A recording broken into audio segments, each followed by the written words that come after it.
So as the 2022 midterm election draw closer, the biggest factor in who controls Congress won't be a catchy slogan or a flashy TV ad. It will be the American people. I've spent years traveling across the country talking to Americans from all different walks of life. I've heard from Democrats, Republicans, independents, libertarians, you name it. What better way to take the pulse of our nation than by bringing the people together from all over the political spectrum and asking them the hard-hitting questions about our country and what matters in their lives. So I did just that with a group of voters in Toledo, Ohio, and found out what matters most to them ahead of Election Day. Watch. You guys are a swing state. You guys are going to decide a lot in this next election. Sally, I want to go to you first. What is the biggest issue facing you and your family? I fail to see how it can be anything other than the economy for absolutely everyone. I went to the grocery store today and I saw people putting groceries back on the shelves.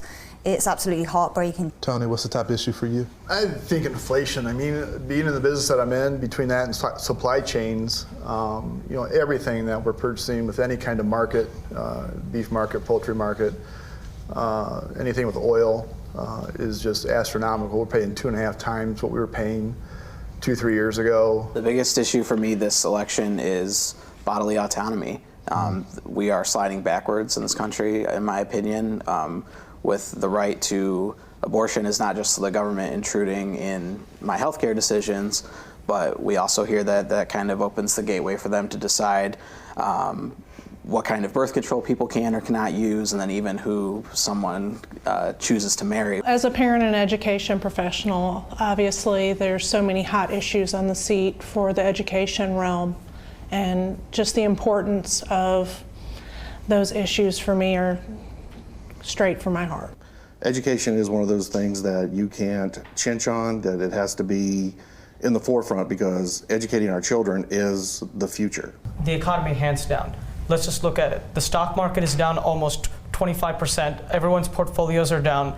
It's unacceptable. A lot of people need to retire, and it's just not sustainable. The economy, I mean, it's always the biggest issue for me as a voter, and it is this time too. I mean, nobody likes paying higher prices, so this matters to everybody. But we also got to make sure that whatever economic policy we take to control inflation doesn't harms as little people as possible.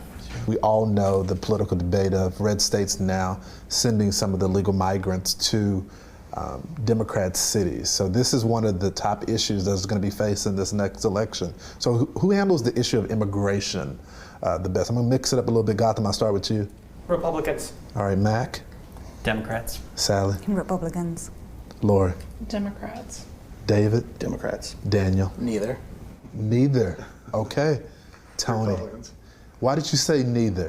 I mean, no one has put forward a good plan to help immigration. I think Republicans are definitely making it worse. So if you're asking who's doing a better job, it's Democrats. But I don't think Democrats are doing an adequate job. They say they care about it, but I mean, you see the situations that we have going across the country with immigration. We've had decades now to do something about it, and no one's done anything. So Democrats say they want to help, but they haven't. And Republicans, I mean, they're pretty straightforward that they want to make it worse, and they do. But yeah, that's my feeling on it. Has the topic of immigration become a political football? Absolutely.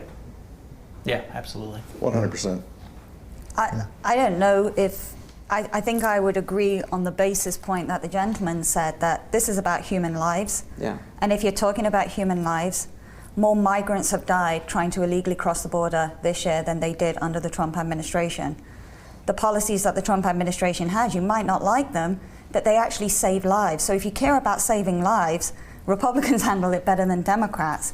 What we have seen now isn't good for anyone. It's not good for the country, and it's definitely not good to invite people here. Women and children, the abuse they are suffering is unconscionable.